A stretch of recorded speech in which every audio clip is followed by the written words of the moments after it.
నాన్న ఆఫీస్కి వెళ్ళొస్తా. రై, లొంగిలన్నీ చినిగిపోయాయిరా.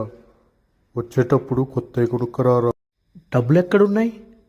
అయినా ఇంట్లోనే ఉంటున్నావు కదా, నీకు బాగా సోకులు ఎక్కువైనాయి.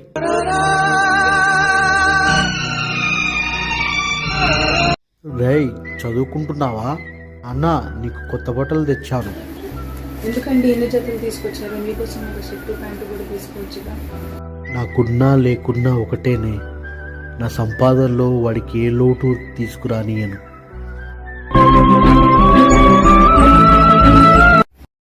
నాన్న, నన్ను క్షమించు నాన్న.